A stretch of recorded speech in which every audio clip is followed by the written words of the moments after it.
TheBeat.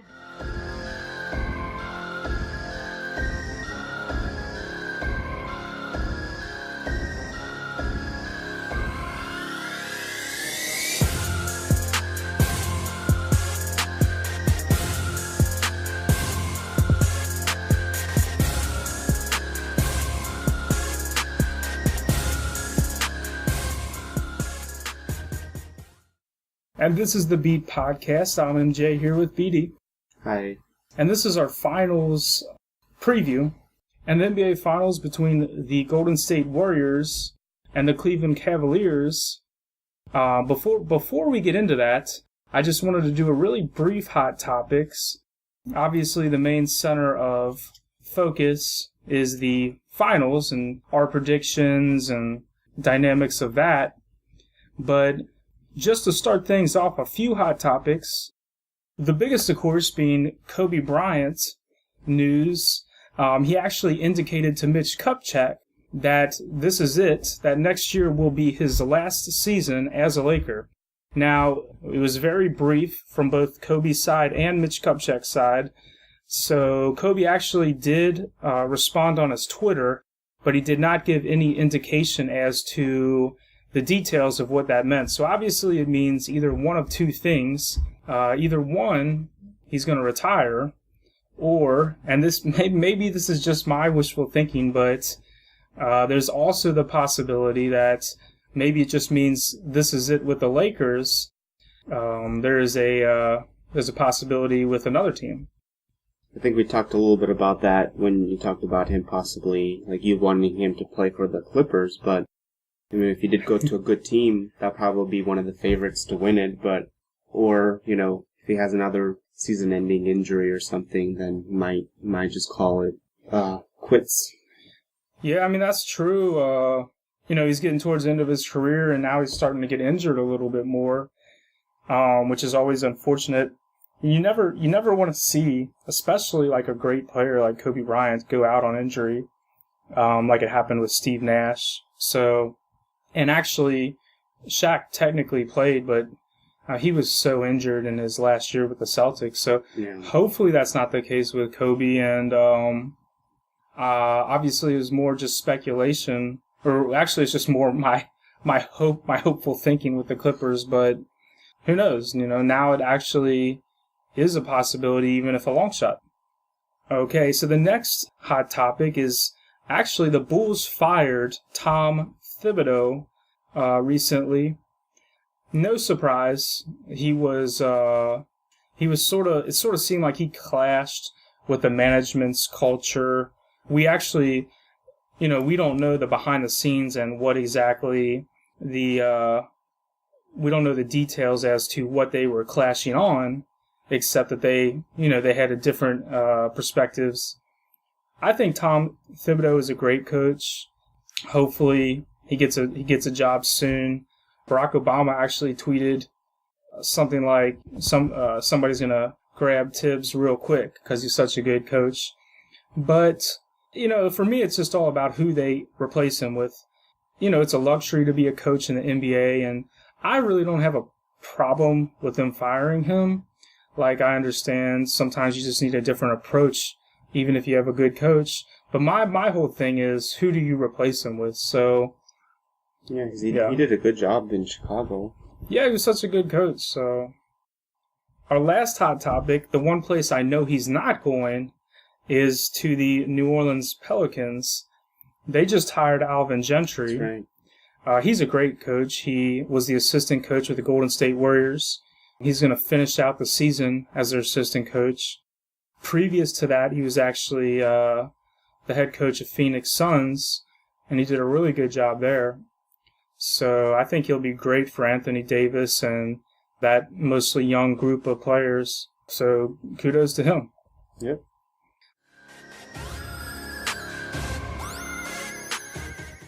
All right, so that just covers some of the news headlining the NBA at this time of the year. So before we get into the nuts and bolts, the NBA Finals preview, I just thought it would be good if we mentioned the two teams that lost. Oh, yeah, definitely. The Houston Rockets and the Atlanta Hawks. Sure.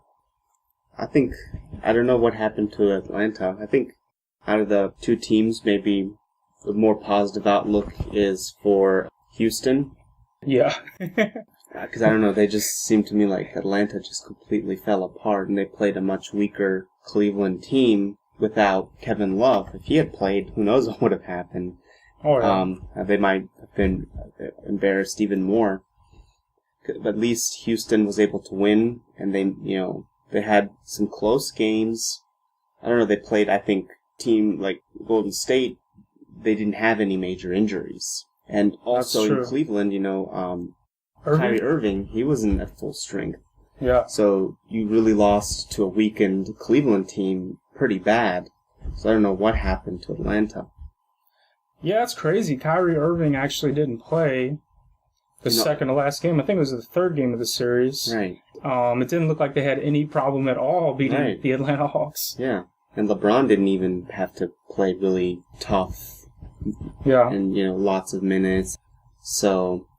And Kyle Korver did go down with injury, but I actually thought that he would have made a little bit of difference because when you have a great shooter, they're not going to be cold forever. Sure. But so far in the playoffs, he had not been doing well. I mean, even with him, they lost at least 2 games. Yeah, it's true. So I don't know what happened to Atlanta. I don't think that they have to, completely start from scratch, but they'll have to see with this team because they struggled even in the first round. They struggled. So they played Brooklyn. Yeah, even against Brooklyn, the worst team with the team with the losing record. You won 60 games, they won less than 40, and you struggled against a team like that. Yeah, I mean, when you are trying to be a title contender, as Atlanta is obviously trying to do, it does happen where a team like Brooklyn can, stay with you, but you generally want to try to put those teams away early. So that was definitely not a good indication of, what was going on in the playoffs for them. Obviously, their weaknesses showed against the Cavaliers, and as far as where they stand as a title contender, I think the star power really hurt them. Jeff Teague's a great player, but they didn't really have a go-to guy late in games. And LeBron James, he pretty much delivered for the Cleveland Cavaliers in the closing games against Atlanta, doing whatever it takes to win the game. So it was tough to watch if you were an Atlanta fan. Yeah. But congratulations to Cleveland. They definitely played a great series, even with missing your, I don't know what you like Cleveland more and you follow them more. I don't know if you'd consider Love their second best player or third, but still, and then even Kyrie Irving, he wasn't at full strength the whole series either. They've just were able to beat Atlanta without any struggles at all. Go Cavs, baby. Yeah, so it was like it was the first round or something. And then of course the other team in the Western Conference, Houston Rockets, had a great season, but really they met their match with the Warriors. What I'll say is I think Dwight Howard is not a great offensive player. I think he's a good offensive player, but not a great offensive player. I was a big fan of the Miami Heat in 2006 when they had Shaq and won the championship. And I remember following that team closely, and one of the trainers had told Alonzo Mourning... I didn't like that team, by the way. he recommended... Kobe, how my ass tastes. Didn't like that at all. Before Kobe won his extra championships. Right. But one of the trainers told Alonzo Mourning to maybe he was lifting weights too hard. I formerly played football in high school, and I do believe that when you lift heavy weights, it can really throw off your shot. And I think that Dwight Howard lifts heavy weights, and he's trying to play like a Hakeem Olajuwon. And I don't think it's really working. He's just not a great offensive player. Maybe if he tried to be more like a Shaq, where he just utilized his power and maybe threw up hook shots or something like that. But he just misses a lot of shots, the way his style of play. I think that he is the best center in the league, but I think his specialty is defense. And I think he's what I would call a putback player. So what I mean by that is he does great when other players penetrate and then they dish to him. So when James Harden attacks the basket and the defense pulls towards him, he dishes to Dwight. Dwight can make the easy dunk, and he's so powerful, nobody's going to be able to stop him. Or putback player, he can get the big rebounds, score that way. But I don't think he's great at creating offense on his own. And I think that when they try to give the ball to him on a regular basis, it actually sort of hurts them from a scoring standpoint. And yeah. Yeah, because there was a big difference between how he's been playing, even when we played. I mean, the year he played for the Lakers, obviously he was injured, so that wasn't a fair assessment. But it seems like just as an individual player, the way he's played in Houston, and again, LA is not the most accurate representation, but compared to Orlando, big difference. In Orlando, he was just a monster. He would pretty regularly have 30-point games and even sometimes 40-point games. And I mean, I understand, playing with James Harden, he doesn't have to put up those types of numbers all the time, but it just seems like almost never does that now. I don't think he scored over, I don't know, I can't remember the last time he's done it. Yeah, I think that, I really think the style of play in Orlando helped him. Hedo Turkoglu, he is a pick and roll player in his prime. I think that really helped Dwight Howard. Jameer Nelson is a scoring point guard, so he's great at attacking the basket. And Rafer Alston may not have been as great of a scorer, but he was a willing passer. So I really think that Dwight Howard benefits greatly from guards who are willing passers. And I don't think he's a great half-court post-up player.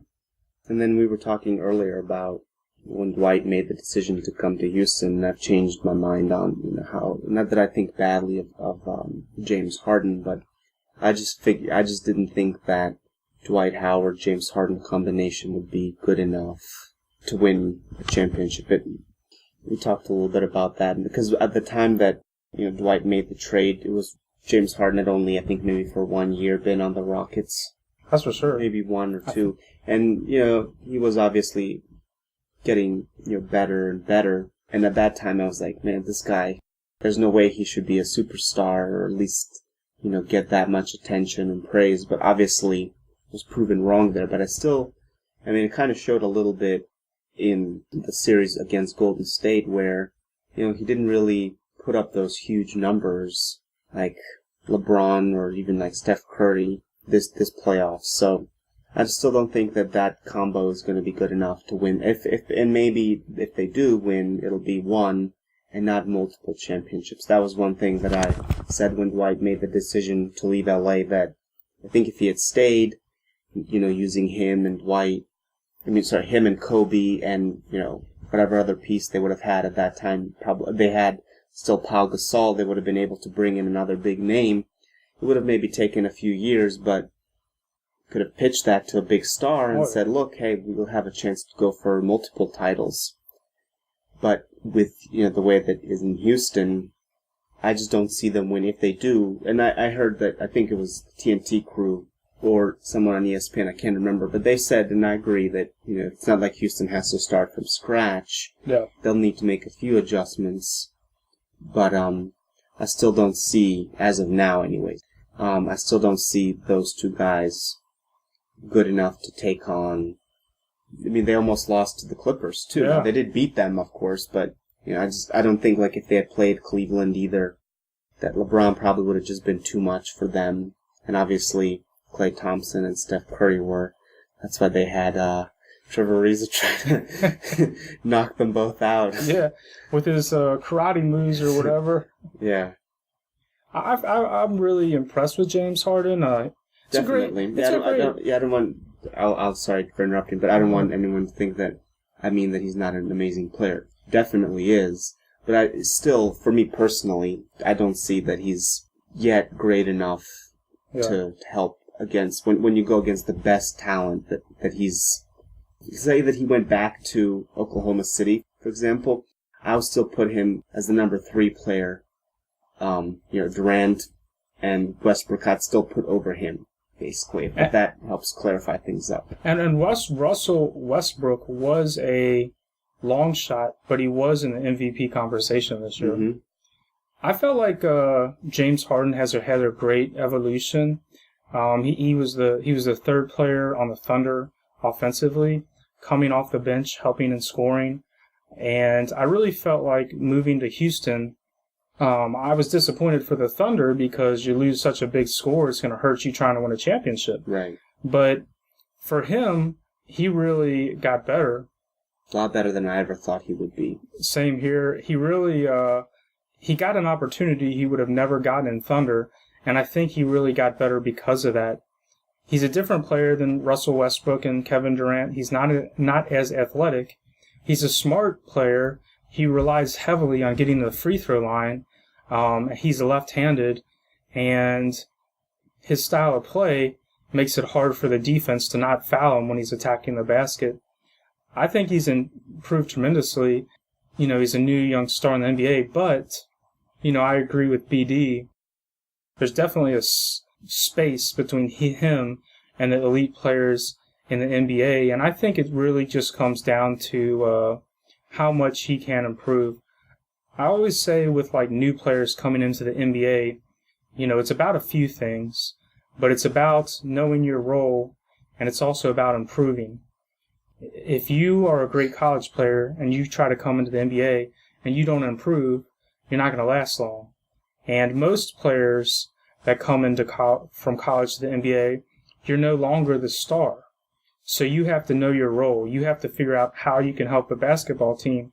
Because if you're on a team like the Portland Trailblazers, you're going to take a back seat to Damian Lillard. He's their main scoring option. So you better be able to contribute as a three-point shooter or a shot blocker. Or, you're not going to be the main scorer. With James Harden, he's improved tremendously, and it's really just about how much more he can improve because, he's obviously he's great, but there's definitely a divider between him and the Golden State Warriors. Yeah, I think Shaq's pretty happy that Dwight Howard didn't make it, so they can continue to criticize him. Shaq is very happy somewhere, sipping on a martini. Right, it's like, he's not the real Superman. I am. So, and then I don't know how much, what else Dwight Howard can do. Not that he needs to improve a lot more, but like you said, maybe something to have some more flexibility in the offense. Because, he is big and strong, and he can use his size and strength to get a lot of, to score a lot of points, but that also uses up a lot of energy.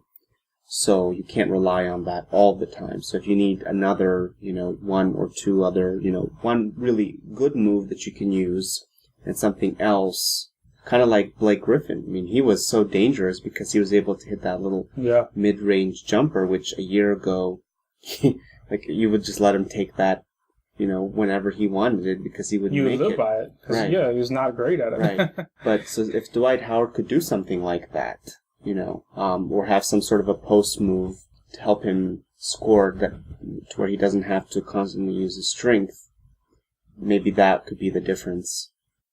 When I think of Dwight Howard and I think of Shaq, and it's not a fair comparison because Shaq is one of the greatest centers ever, but Shaq was also bad at free throws, but the difference was when I always used to say when Shaq had 2 feet in the paint, it was an automatic 2 points. Right. He was so big and powerful, he was literally almost unstoppable on the block. Right. And Dwight Howard is very powerful, but he is not that dominant. Mm-hmm. And he misses a lot of shots, and then he doesn't make free throws. It's it's not a great combination. Right, because a lot of times I remember watching Shaq, you foul him, he's going to make the dunk, and then it's just that one free throw. And, most of the time he'd get the dunk, but I think Dwight's not quite as powerful, so he can't do that as often. So he has to go for just the 2 free throws.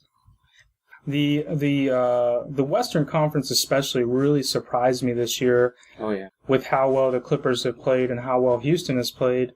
So I don't know. I wouldn't be surprised if either one of those teams improved and were right back in the hunt of the playoffs next year. Yeah, I mean, Clippers, I don't know what they exactly need to do, and same for the Rockets, but some improvements need to be made, definitely.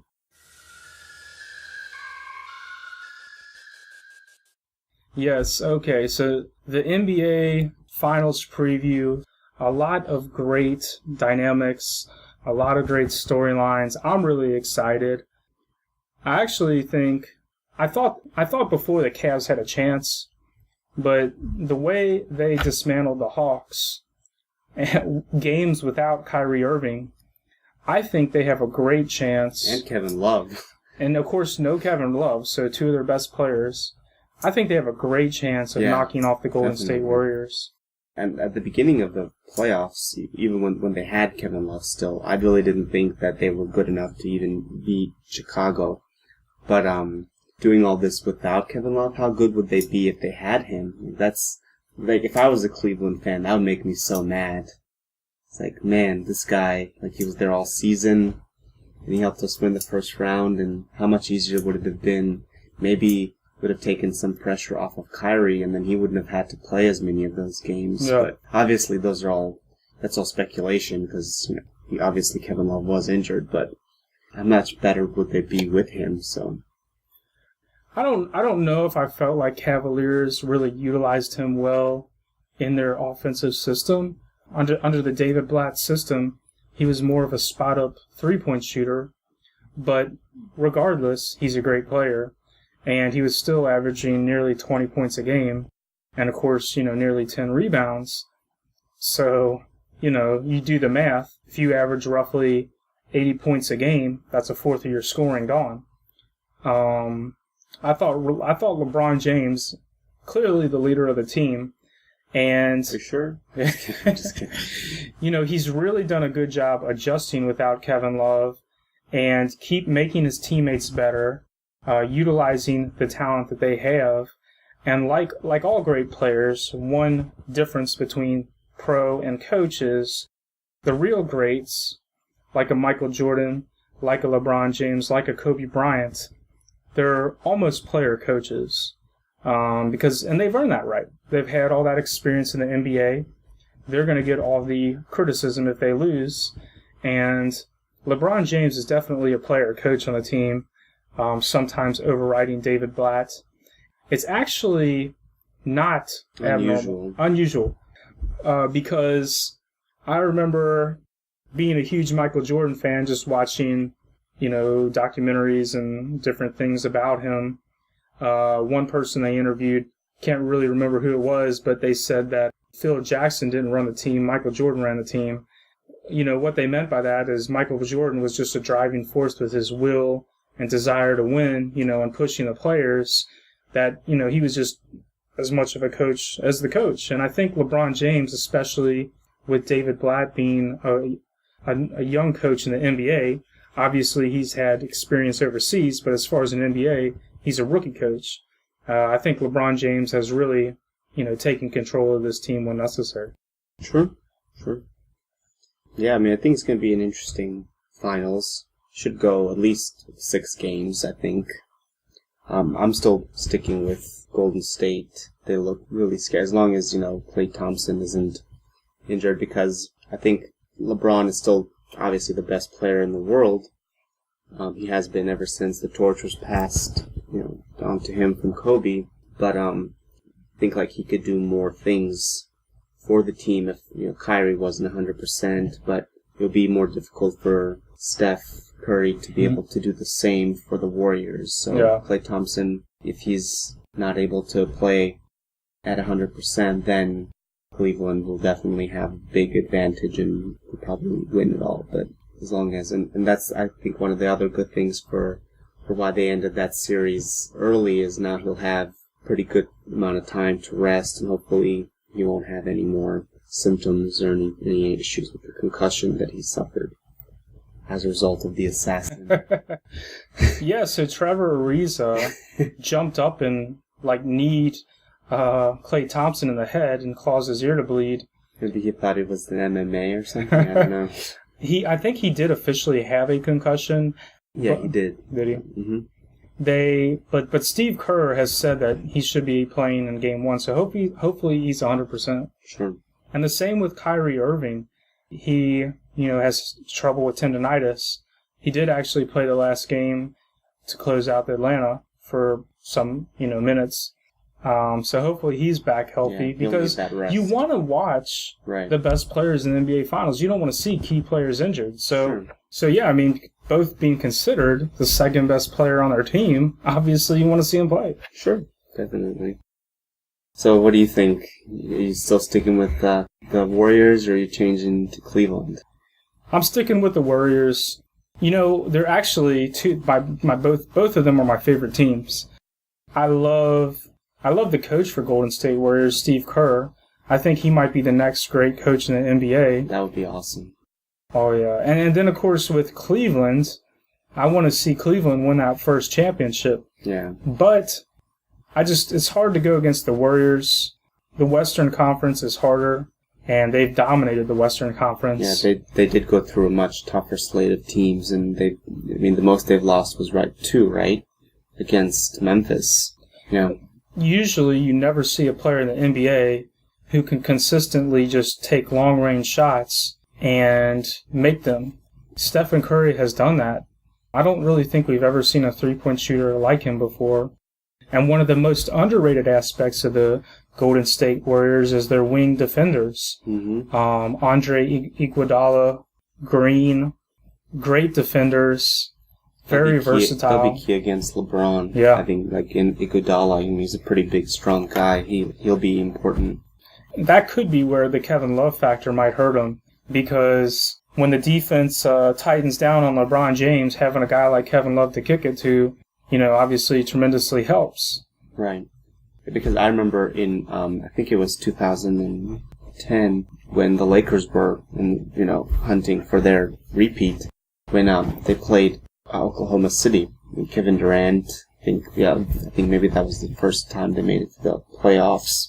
Having Meta World Peace, or whatever his name is now, Ron Artest.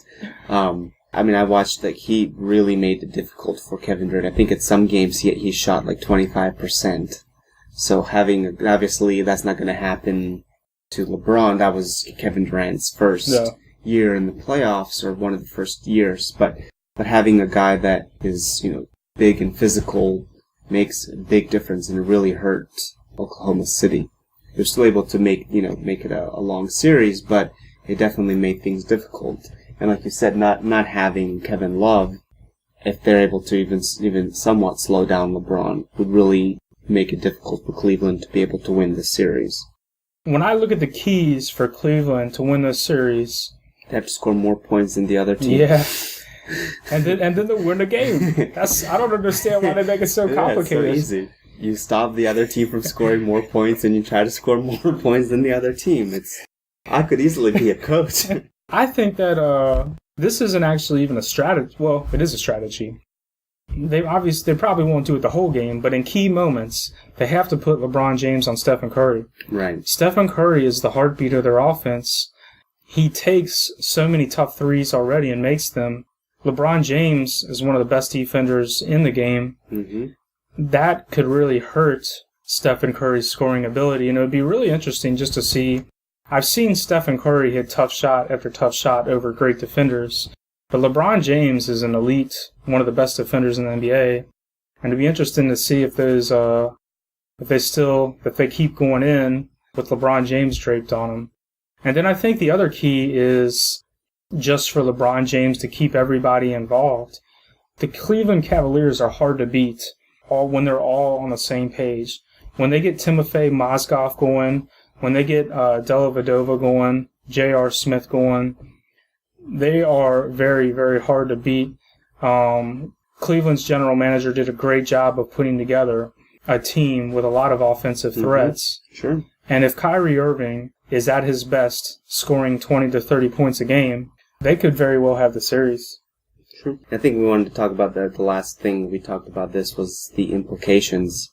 So, if, for example, LeBron doesn't win, and he has a good shot, I'm just like I said, we both pick Golden State just because, we think they're a little bit a better team, but not that Cleveland can't win it, obviously, but if he does lose in the finals, I mean, it'll be really tough for him to come back from this, because LeBron, I think, is, he's up there, in the position to be one of the greatest players ever. I don't know, I just personally feel, and we both kind of talked about this, that it's difficult to make the case that he should be there, or he's the best, when you're because if they, let's say they lose this year, that he would be 2-6, or 2-4 in the finals. Yeah. This is his 6th time making it, which is second only to Kobe. So then this time is his 6th time. So right now he's 2-5. He's 2-5. But I'm saying if he loses, then he'd be 2-4, right? But that would be very difficult to overcome. Yeah. To be able to have more wins than losses, because obviously all the Kobe fans and the Duncan fans and Jordan fans would be like, well, like Jordan, he's perfect in the finals. And then someone who supports Duncan will say, look, Duncan's 5 out of 6. LeBron is 2 out of 6. Right? That's going to be very difficult. Here's why I said 2 and 4. I said 2 wins, 4 losses. What I meant to say. I get what you're saying. That's why.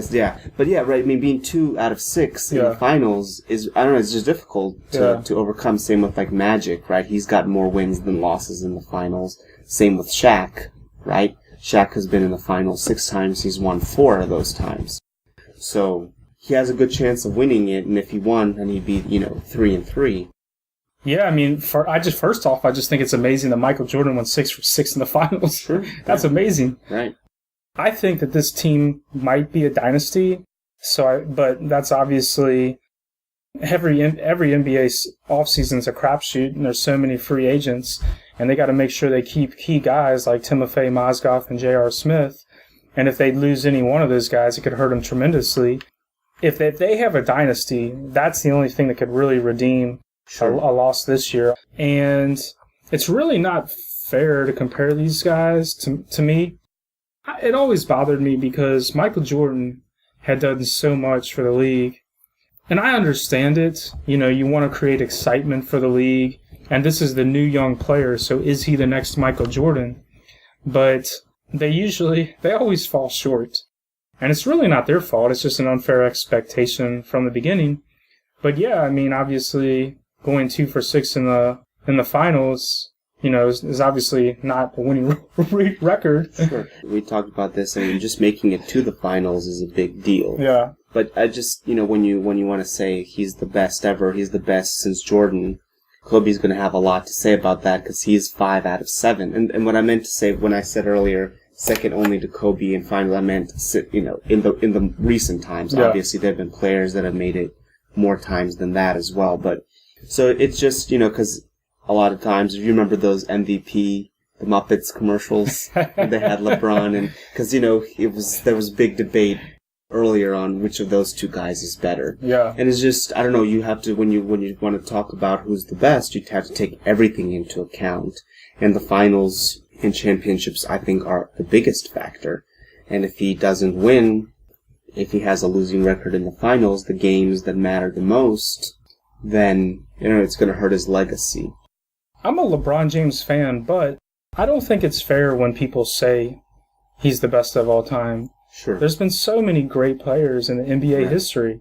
His career is far from over, for one. Of course. But two, like for instance, Michael Jordan. Here's a guy who had the highest scoring average in the playoffs, which is harder to do because you're playing against better defense. Yeah, it's still the best, I think, over 33 points. He's been known to sacrifice his game early on to get his teammates going. That's one of the reasons I say I'm not a huge stats guy, because sometimes they're misleading.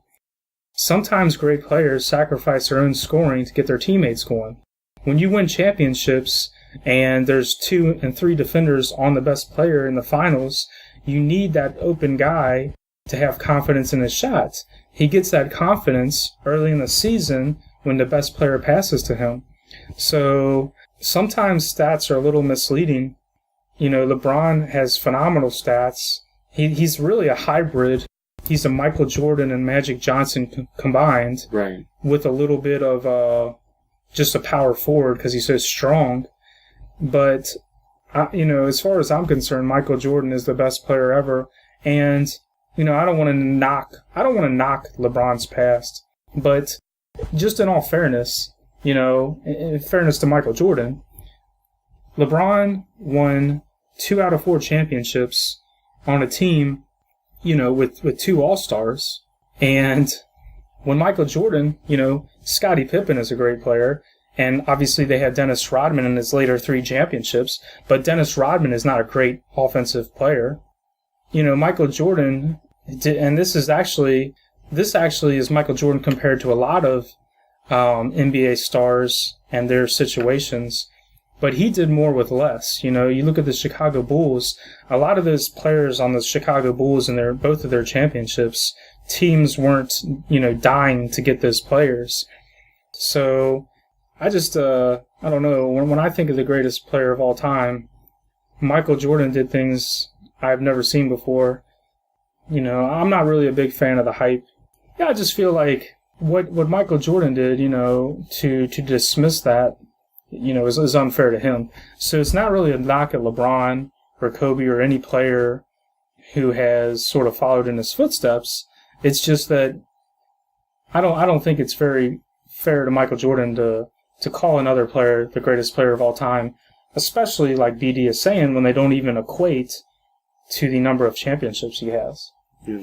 Well, and we'll talk about that. That could be a whole nother topic that we'll talk about over the summer. But the other thing we were talking about is, Steph Curry is on the other end. If he wins this year, if you look at the most successful players, and the most successful guy as far as winning championships and finals, been, Kobe since Jordan left, and then Tim Duncan right there also.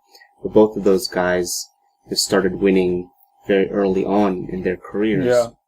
And that's kind of what separated the two of them from even, say, Kevin Garnett and Dirk Nowitzki. So, they have Golden State, especially Steph Curry and Klay Thompson, they're in a special situation, kind of like how Kobe was when he won those first 3 with Shaq, is you have a chance to win while you're really young. And then even if you don't come back, say that they don't make it to the finals next year, or they don't win next year, even if they come back in another 2 or 3 years, he'll already have won. And it's just easier, I guess then kind of like how Tim Duncan, right? Because he never had a time when he was really dominant. The closest they had was, I think, they won in 2003, 5, and 7. Yeah. But he never had like Kobe, where from 2000, 2001, 2002, that was just the most dominant team by far. Winning like how Tim Duncan did, winning many championships throughout his career, he was able to really distance himself from the other great power forward, Kevin Garnett, who has been to the finals twice and won only one, but which is also great.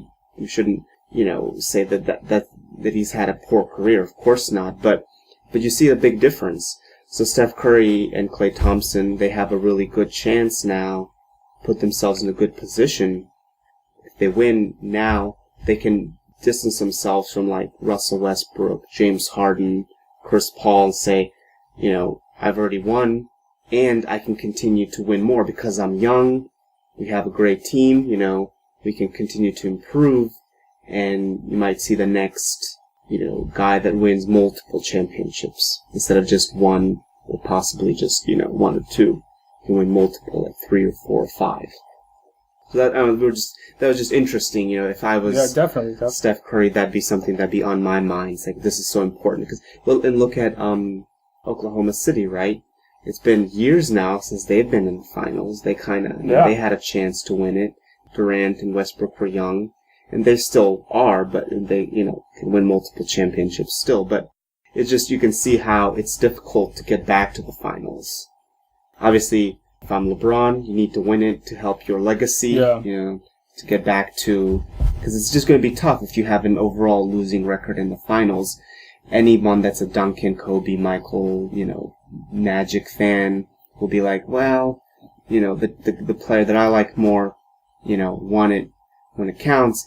Then if you're Steph Curry, you want to say to yourself, I have a chance to really have a special career. making it to the finals and being the favorite to win this young.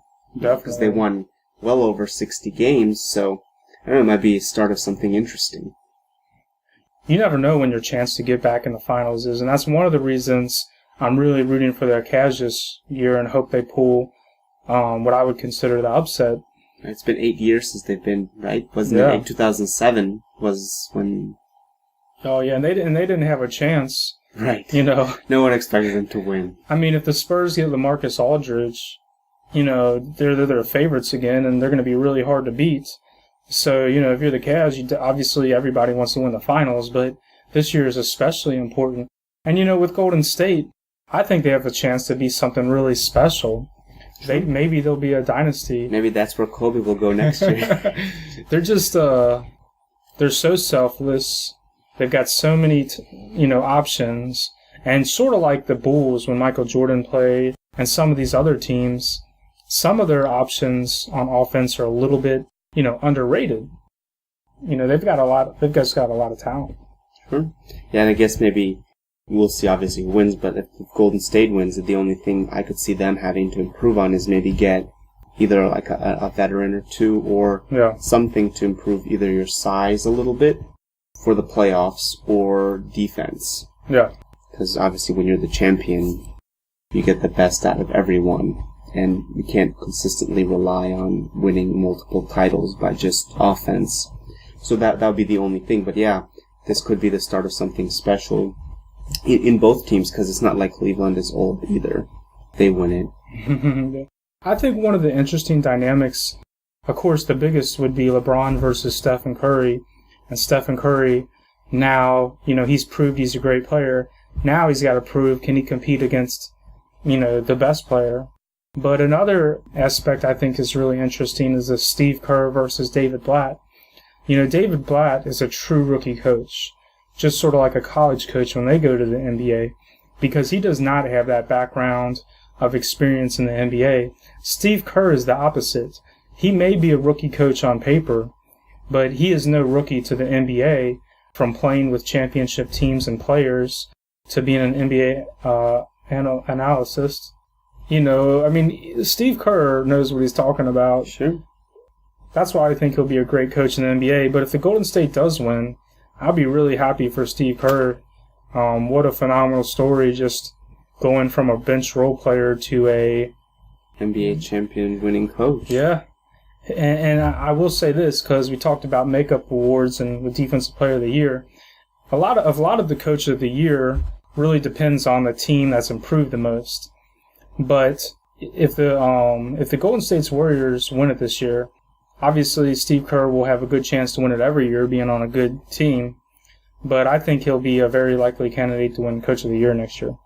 Sure.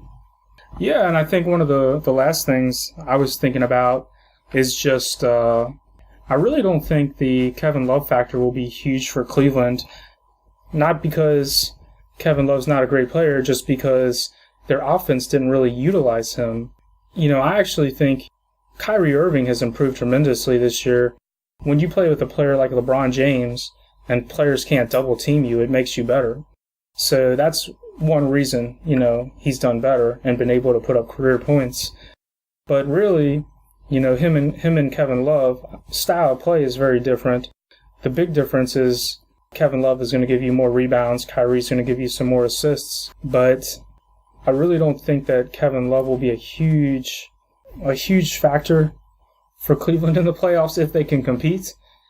But, going forward, they're going to want to keep him. I really think that, despite the struggles maybe Kevin Love has felt on Cleveland, I think that winning a championship can solve a lot of problems. And I think that if they do win the championship, Kevin Love will be likely to stick around. Solved a lot of problems for Shaq and Kobe for many years until they finally couldn't stand each other for a long time. Yeah, when you win the championships, all the problems just solve themselves. Everybody's happy. Sure. So we hope you enjoyed our NBA Finals preview. Just to recap, we both picked the Golden State Warriors, even though I'm still rooting for the Cavs. I'm thinking in 6 or 7. I don't know what you think. Honestly, it's just been so unpredictable this year. I'll go with 6. just because both of these teams are so talented offensively, I don't see how either one of these teams can't win at least 2 games. Sure. But if one team dominates like Golden State, I wouldn't be surprised either. Have fun and enjoy. Go Cavs, baby.